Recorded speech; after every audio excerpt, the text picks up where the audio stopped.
This is the Thoughtful Travel Podcast. I'm your host, Amanda Kendall of the notaballerina.com travel blog. Every episode I'll share travel tales from several fellow travel lovers, and together we hope to entertain and inspire you, remind you of some of your own great travel experiences, and encourage you to hit the road again soon.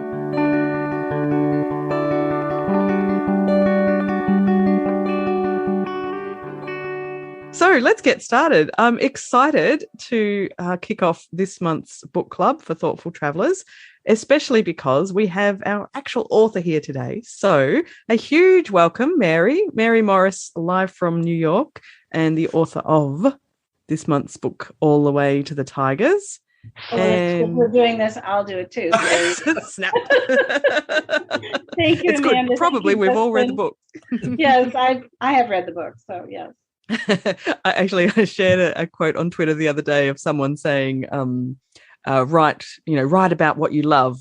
And the subquote after write about what you love was because you'll have to read it 175 times while you write it. It's true, really. Right. At least that, yeah. At least, indeed. And welcome, Justin. Justin, you are in lockdown in Canberra at the moment, so hopefully book club is a little bright spot on your lockdown day. It'll be my social highlight of the day. Yeah, exactly. Right. We were just chatting before the call, and Mary was saying it's very warm over there. So for Australian warm is a standards, polite term, Amanda.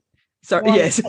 Boiling here, yeah. Boiling. So near the century. So 36, 37 degrees on our standards, right. Which is very warm. Brooklyn, New York here. Mm-hmm. In Brooklyn, right. Brooklyn, yeah. Yeah, no, I was complaining about it being cold here, but that sort of heat is not good either. So, yeah. No. Oh, dear. All right. Well, welcome, everybody.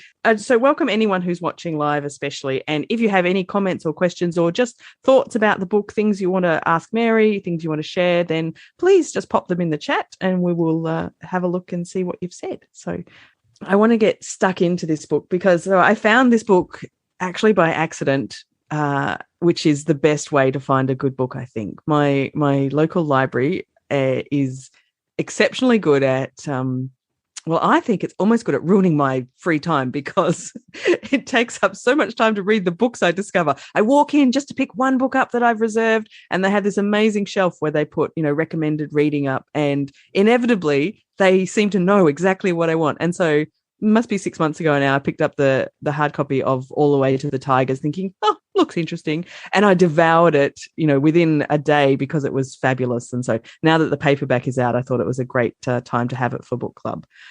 So thank you, Mary, for writing this. Thank you, Amanda. I love that you devoured it. That's the exact image I want.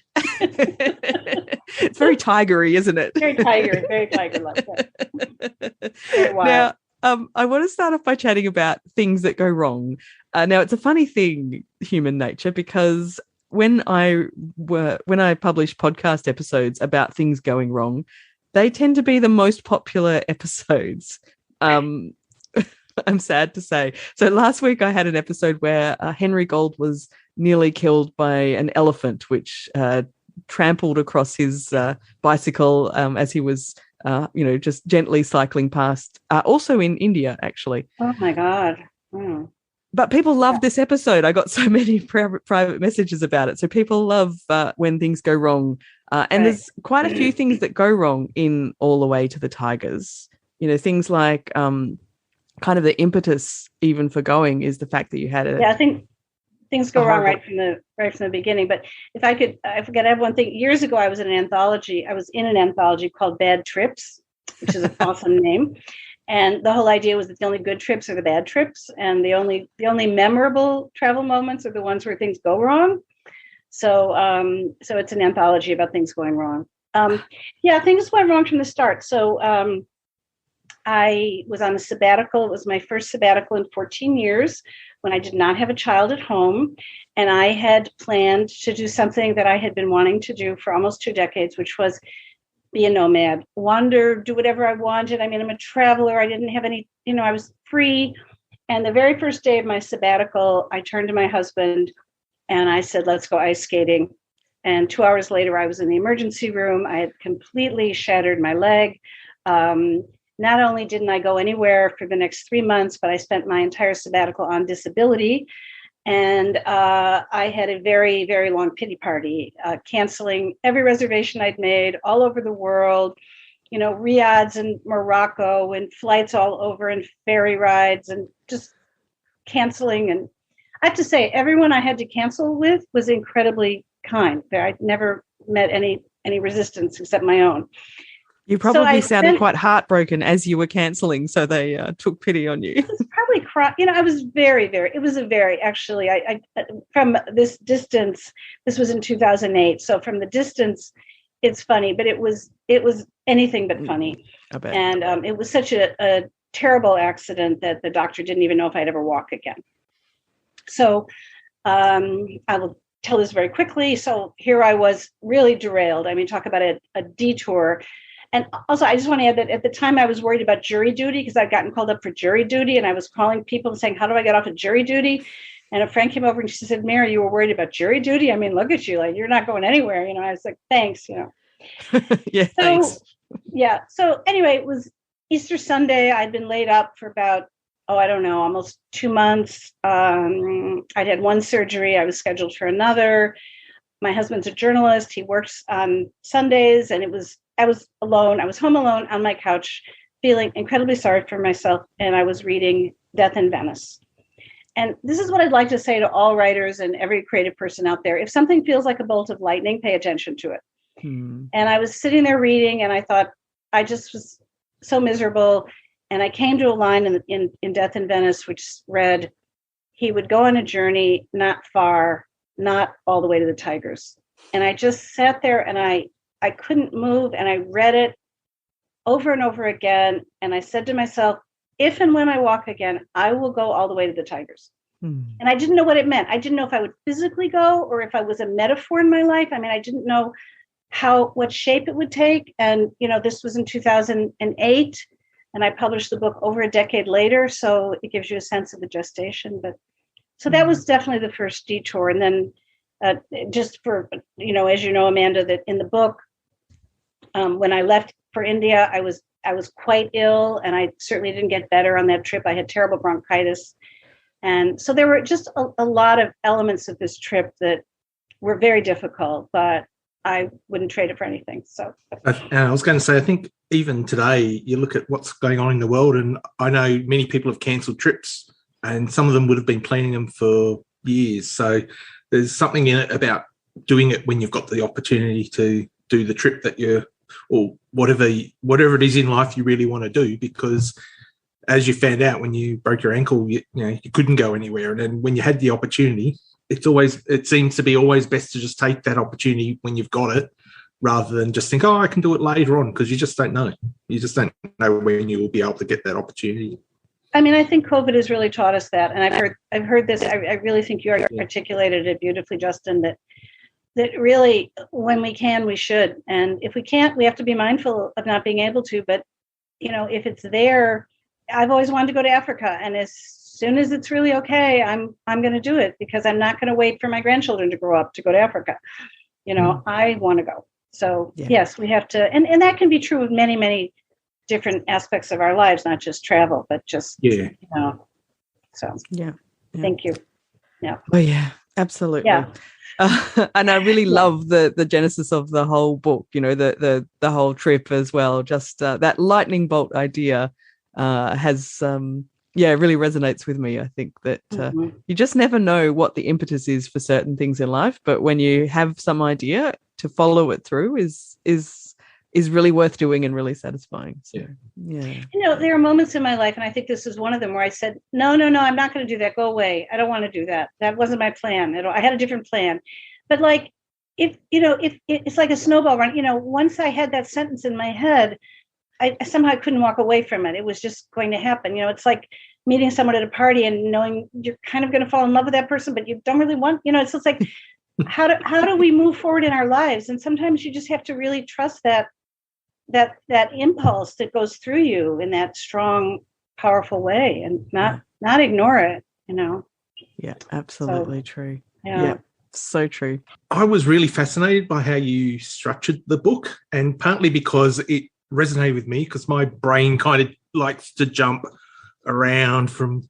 I'll try and multitask all the time, every day, read a book and watch something. And so just the way you wrote the book, I felt like I was getting to a bit in the story and I go, okay, and then we'd jump and you put a tiger fact in, or you would go back to your childhood, or you go back. And I'm just curious, was this something you set out to write deliberately, or did you start just thinking you were just going to write about the tigers, or just the tigers and the ice skating, or how did you come about that idea?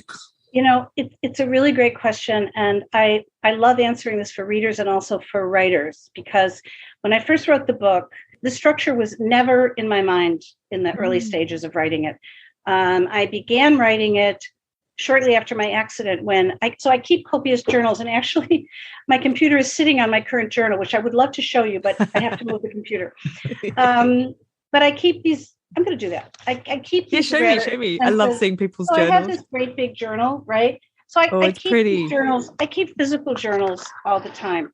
So I actually began writing this, lying on my couch after my accident, talking about all the things that I was feeling about it. And then I went to Morocco, and I began to travel a little bit before India. And I did some sort of preliminary travel, and I went to Thailand, and India was a little bit later once I started going again. But I wrote a 420-page manuscript that had all of that in it, all of it. It had the accident, all those other journeys, Thailand, and much more of India. So it was 420 pages, and I, quite frankly, couldn't sell it. I tried, and my editor, who was a very brilliant editor, Nan Talese, she said, "Mary, I think now that you've written these pages, you can start to really write the book." And of course, that infuriated me. I was very unhappy with that. But what this book was really about was about rendering it down and saying what is really going to matter in this book. And what I decided mattered was tigers, India, my accident. Those were the threads. And then I read everything I could about tigers, and I got all these little factoids, Justin, like you're saying. And I have a big bulletin board behind me where I would pin all this stuff up on the bulletin board in no order or organization at all. Nothing. It just was utterly random. And the book began with my accident originally, and then it went to India. And then at one moment I said to myself, and this is kind of a weird thing to say, so here's the physical book. I said to myself, I want the book, if I'm going to write the book, I want the book to be a tiger. So what did I mean by that? I wanted it to be lean and mean, and I wanted it to have stripes. So those short little notes that I had for myself, I'm sharing this with you, were awesome. the tiger stripes in my mind. And I wanted those short little, I really wanted the book physically to become the thing that it was about. And that was part of my rendering process. It took 10 years. This is not something I just woke up and said, oh, I'm going to do that. And I say this to all creative people. I mean, you don't necessarily just sit down and that's it. And I do want to share one last thing, because what you were saying about the different threads, Justin. So there is India. There is my accident. There's all the little tiger bits and pieces, and there's my childhood. So I had this big mess of a manuscript, and I didn't know what to do with it. I had 4 threads, and I decided to print each one of them on a different colored paper. So all of the little short tiger vignettes were printed, I think, on yellow paper. And all of India, I think, was on green, and the accident was on white, and then childhood was blue. And then I physically, visually moved the pages around. So the short answer is no. I had no idea what I was doing when I set out. No, which is a lot about travel also, right? Like sometimes the best travel is you just, the journey is the destination. I love the process though. It's fascinating. Yeah. I think there'll be probably a lot of people who've read the book and go, oh wow, I never thought of it like that. And how you actually got it and molded it into that tiger, as you called it, to reflect the tiger. It had no organization when I started it for years. Many years. Yeah. That's brilliant. And as you say, it's lean. That's exactly one of the things I really loved about the book, is it is lean it doesn't feel overwritten or overtold. It's just all it needs to be there. It's just beautifully put like that. And I think as I was kind of alluding to it, you kind of got to a bit in the book where you've gone, I've read enough about this now. I now want to go back and hear about the trip in India, or what about Mary? I want to hear more about her ankle now. and so it's kind of like channel surfing on the TV, flicking the channels. Yeah. Right. You kind of wanted all the stories to progress, but you go through one and then, I want to find out about the other stuff. So, yeah, that's what I really liked about the book. Yeah. Well, I really appreciate that. And I mean, as I say, it was 420 pages and this manuscript was about 275. So I threw out, and there were probably more pages than that also. I feel like in a way it's a book that's kind of multitasking, it's doing, you know what I mean? It's like doing lots of things at once. I had that feeling, like I thought, this is enough about my mother. It's time for, it's time to get back to India, or it's time for a tiger tidbit. Yeah. So you also have to listen as a writer to your own instinct. Like if I was getting bored, Flannery O'Connor once said, if it's not a surprise for the writer, it won't be a surprise for the reader. And I would also, if I found myself getting restless with my own material, I knew the reader would get restless. So I just would say, okay, time to get back to India. Time to, Well, I think you got that balance really perfectly Thank right. you. So well done. Thank you. Just a couple of comments from our members here. Margaret said, I was quite concerned about Mary's health throughout the book. That's a fair comment. As with Mary. Yeah. And she also said that she loved the structure of the book. So, yes, I agree with that. Now, the topic I want to talk about next is kind of the slow travel idea. So within the book, certainly, when you're on the hunt for the tiger, well, hunt's the wrong word, search for the tiger, search for tigers, you just spend an extended period of time in two places, which is not so typical for the way people travel, but I think a really good way. And I often talk with podcast guests about the idea of slow travel and spending, a longer time in lesser number of places. And I have a hope that post-COVID, that will be kind of a more important thing too, because it might be a simpler way to travel is to spend a longer time in one place. So I'd love to hear more about your thoughts on the slow travel idea and spending longer in. No, I think I think it's partially the difference between the traveler and the tourist. Probably for at least the past 25 or so years, with my family, my husband, we swap our house with people all over the world, strangers, because I like to put myself down somewhere and learn about a place. I don't want to hop around. I don't want to keep moving. And I don't really like hotels very much either. I mean, just, I like the idea of being somewhere.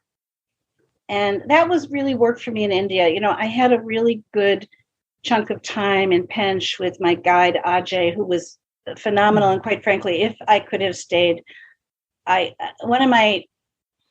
I have any sadness in the book, it was that, I don't want to give anything away in the book, but I would have liked to have had more time with him. Yeah. He was really my guy. He was special. And he was really a poet. If a guide could be a poet, he was a poet to me.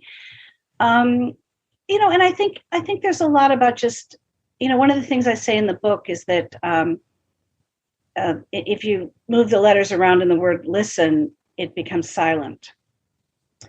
And I'm a kind of very busy person in my brain, but I also seek that kind of silence and that stopping, I want to stop. And that to me is what slow travel allows you. And you can't really meet people if you're always rushing to the next place, or you always have a tour guide taking you around, the best experiences I've ever had have quite frankly been when I've gotten lost, or when I just, went to a cafe or a bar and just hung out and talked to somebody. To me, that's more important than, when I first booked this trip, I worked with I have a travel agent I've worked with for many, many years. All she does is book my flights, but I love her. But I had to work with actually a travel guide, the travel outfitter, And she came back with what's called the Golden Triangle. So it was like, Delhi, the Taj Mahal, Agra, and Rajasthan, where there's a Ranthambore, where there's, And she sent that back to me, and I said, no, I definitely don't want to go to the Taj Mahal. I don't want any of that. I said, I just want to go somewhere where I can be. And that's what she did. Mm-hmm. So that's kind of my thing. I want to be with the locals. I don't know. I can't explain it. It's, I'm going to say something that Marcel Proust, I like to quote Marcel Proust. This may be in the book, but Proust once said that travel isn't about seeing new places. It's about seeing with fresh eyes. And so to me, it's more important to have those fresh eyes on the world. And maybe that's something we've learned from COVID and lockdown is, how to find meaning in being in place, Mm-hmm. So, I mean, I think what you've just described is exactly my definition of being a thoughtful traveler. So, and I concur and always try and travel in basically exactly the way you've described. So, yeah, right. I completely agree. I mean, I have friends who say to me, oh, Mary, my God, I want to travel with you. You're such a great traveler. And I said, no, you actually don't want to travel with me because I don't do anything. I don't really go anywhere. No, that makes complete sense. All the time you hear about people who go in groups and they have an argument and it ruins the whole trip or me, I kind of shy away from, except sometimes I'm in a location and the only way I want to experience what I want to experience there is with a tour of some description, because often, and like, for example, my most recent experience was in Ethiopia and we were trekking up in the mountains and the only way to do that was with a guide. Right. And you had no option there, but I knew it was only a day or 2 days and then that was that. And I could go back to doing travel the way I feel comfortable doing and what I enjoyed doing. So sometimes, yeah, but it's completely understandable. I also think being with to do that. I mean, look, I had guides in India, but I suppose what was fortunate and unfortunate was that it was winter and there weren't really any tourists. So I basically had these guides to myself. And, obviously there are times when if you want to climb a mountain in Ethiopia and you need to go with a group, you go with the group. But it doesn't mean you spend your whole, No, that's right. Yeah. And also being with that kind of a group, Justin, that's probably more akin to getting to know the locals kind of thing. Yeah. It's, quite different to, I don't know, doing a bus tour of Paris or something. Yeah, so, 40-person tour of oh my God, what a nightmare. highlights of Europe. Yeah, absolutely. Right. So yes, there's very and I will say I've had guides to myself in a few places. I did a little safari in Sri Lanka looking for leopards. I didn't see any leopards, unfortunately.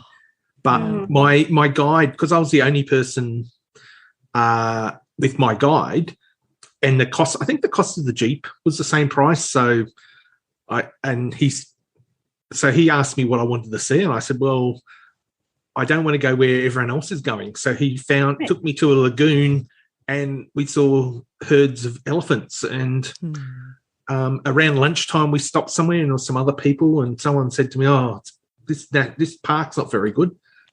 And I said, "What do you mean?" And they said, "Oh, we've hardly seen anything, only birds, and heard a few monkeys." I said, "Oh, I saw so many elephants this morning," and yeah. Because you went where not everyone goes. Yeah. That's often the key, isn't it? Yeah.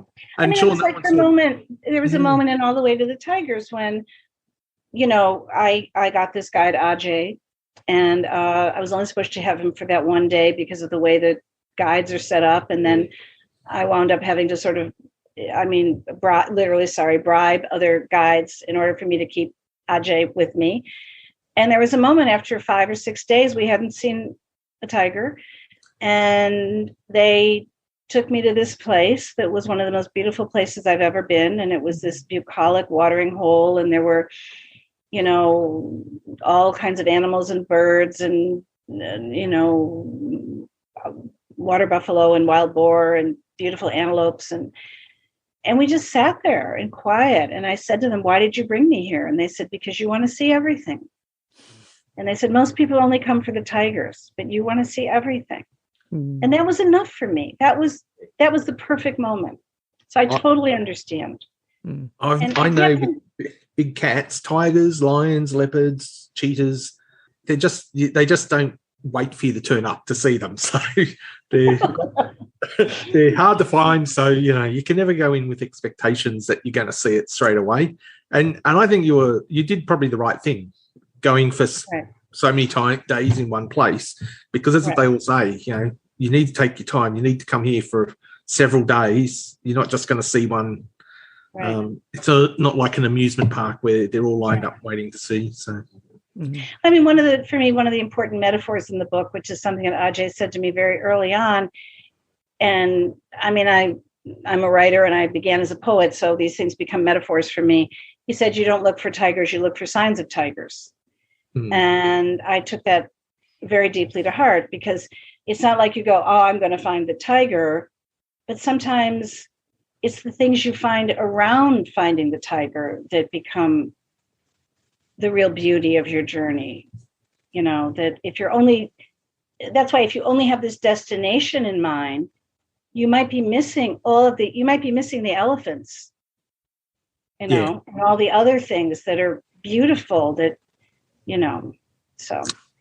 And I just find those moments, even if it's just you, especially if it's just you and your guide, and you're just there in the moment with an animal in its natural habitat, and you're just observing it. It's just such a magic feeling that, and it doesn't really matter on the animal there. It's just, you're just there observing the animal go about its normal business, and just, it's just a real magical feeling, I find, which is why I like to go wildlife and spot animals so much. I mean, we have to talk more. Actually, I'd love to know more about where you've been, but I think that in the detours and the things where we feel we're derailed, sometimes that's where your real journey lies. I could say time and time again, for me, that has been my experience. Is, in fact, I've rarely gotten to where I was intending to go, I must say. That seems to be a theme in my life in every way, shape, or form, I think. But But that's okay. Yes. It's more than I do okay. I do want to add one thing, which was, part of the terrible thing for me about my accident was when the doctor told me, he told me many things. He told me that a racehorse would be put down for less, which didn't cheer me up. And when he told me to walk, he said, "Okay, you're good to walk now," after 3 months, and I couldn't take a step.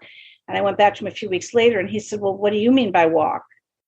And I said, "Well, I walk like 5 miles a day. I walk." And he goes, "Well, you'll probably be able to go to the store for a quart of milk." And I was like, okay. To me, that was a nightmare, because I want to walk the places. I want to walk Paris. I don't want to take the bus rides in those cities, or, I want to walk or bicycle or I want to be in the ground, on the land, with the people, with the animals, with the life, Mm-hmm. And I'm very glad for you that you were able to rehab that smashed ankle enough that you've been able to get back into that. So I'm fine. Yeah, wonderful. Yes, because it sounded really, it sounded like terrible. It was terrible. But I will say this to everyone: what cured me was swimming. Interesting. Right. Yeah. Swimming is amazing. Swimming. Yeah.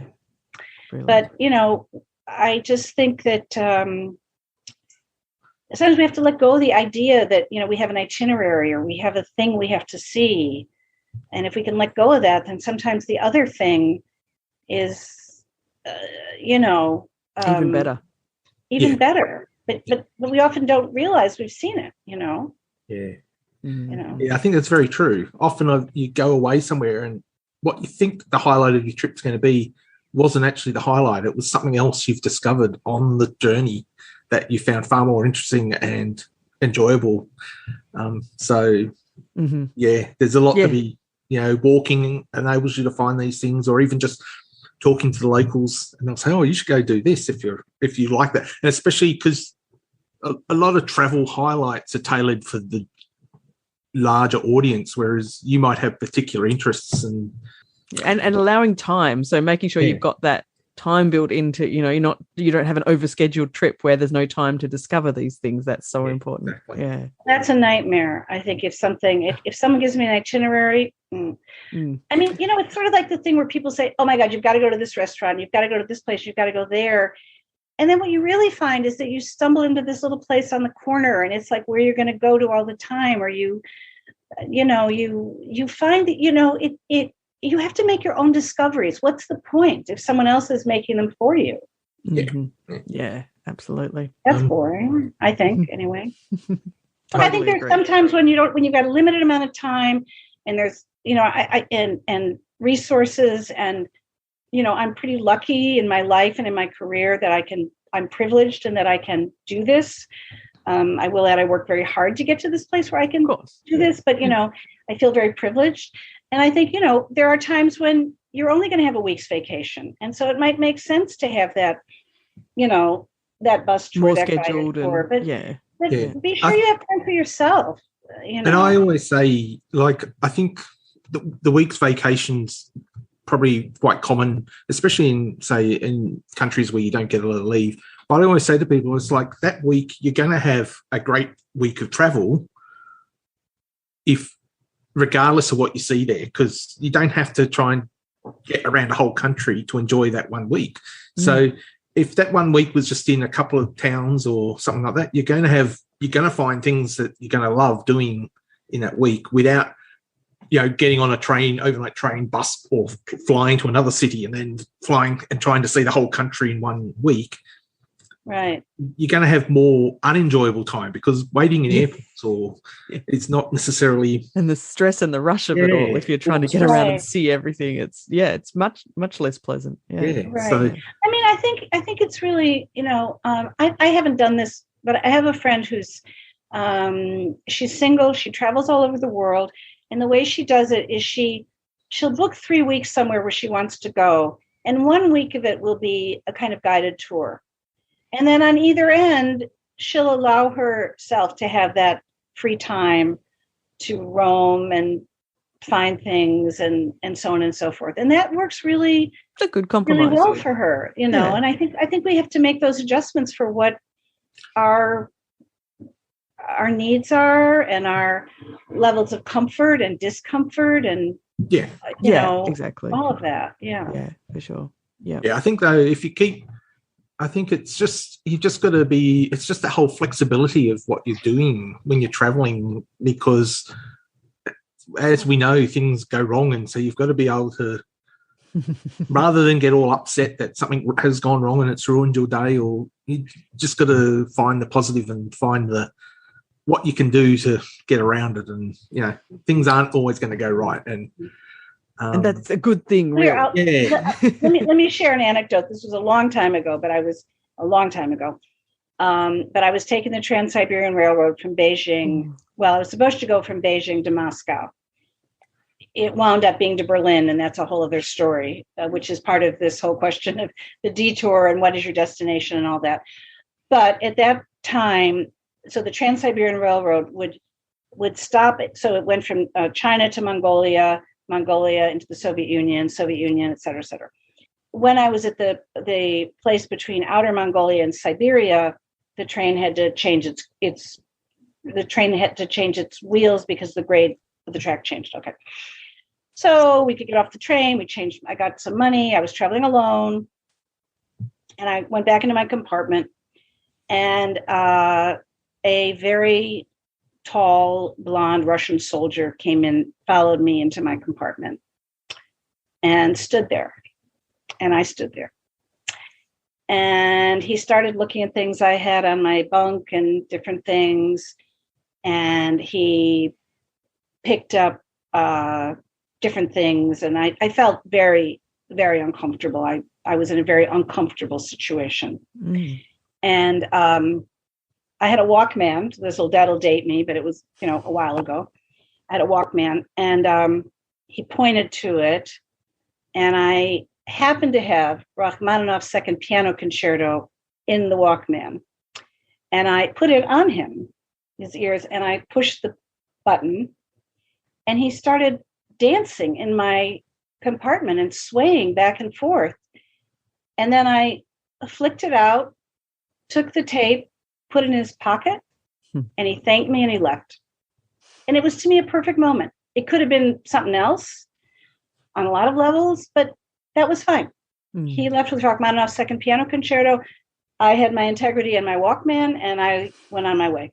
So that's the kind of travel moment where it's like, okay, I got to think on my feet here. I've got to do the right thing, because the wrong thing might be really the wrong thing. But if I get it right, so, and I think not that those kinds of things we're looking for that can happen to us, but just, having good instincts and feeling like, I'm in a situation. How do I make the most of it? How do I feel safe in this situation? Yeah, it's a good approach. It was a little dark, maybe, but sorry about that. No. It's interesting. My ears prick up when I hear Trans-Siberian, because it's one of my favorite trips too. So, have you taken that trip, Amanda? Yeah, I went from Vladivostok across to Moscow and up to St. Petersburg about, 2003. So, so it was. I'd love to do that trip again. I would really. Me too. I want to do it nonstop. I did it, it took a couple of weeks and got off several times and homestayed along the way, which was amazing. But I really want to just sit on the train for the full week.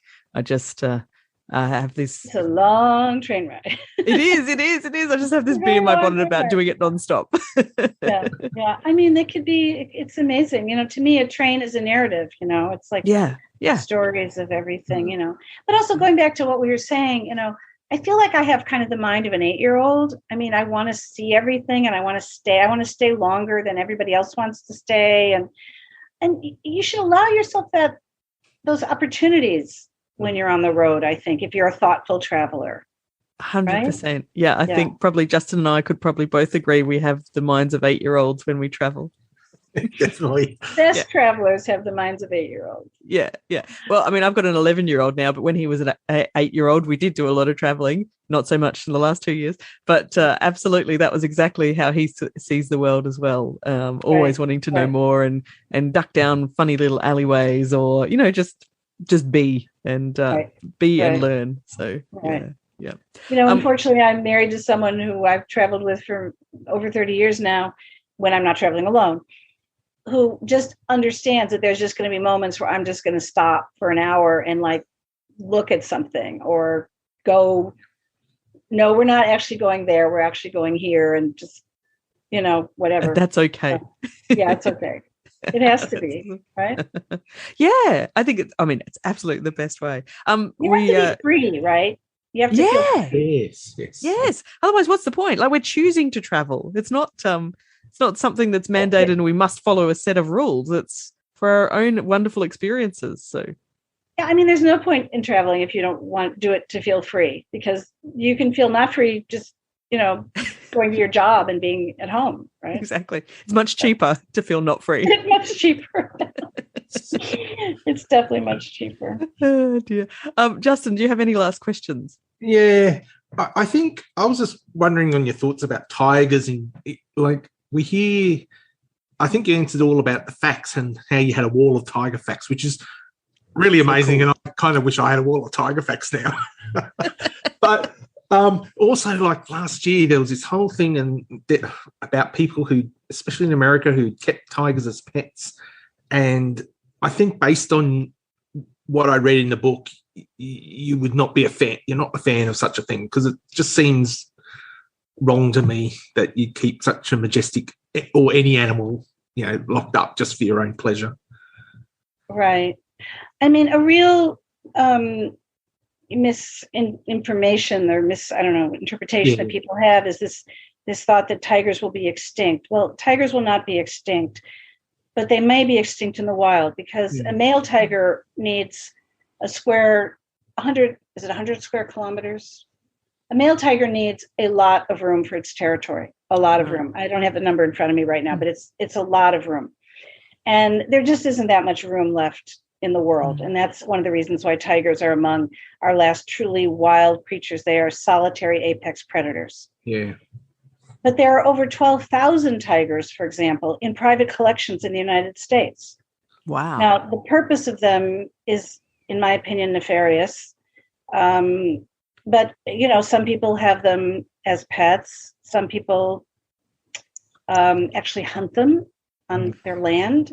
It is, it's not good. Yeah, no. But there are lots of giant feline rescues now and places that you can support that do help, get tigers out of circuses and zoos and things like that. But I mean, a tiger is not a pet, and a tiger is also not an animal.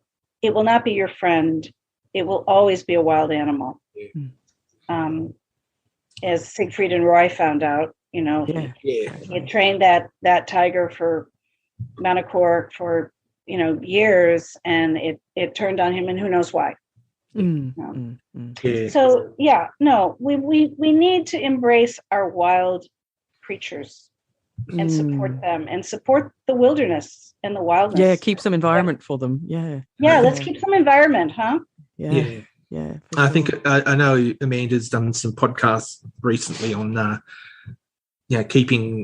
looking after these animals in the wild and the value that keeping them in the wild is, because that in itself is a way to generate money for the locals in that town. If they realise that looking after the wildlife in their area will bring people to come and see the wildlife in their area, and that helps create jobs for them, then you don't have these issues of them going extinct in the wild. So it is really sad. And it's a huge initiative. The Tiger Project in India is an incredible initiative that to educate first of all, locals and villagers learn that there is money to be had from tourism, and it's good for the Indian government. At the same time, tigers are roaming near their villages and their homes and their fields. So part of the initiative has to be to create what are called buffer zones, between where people live and where tigers roam.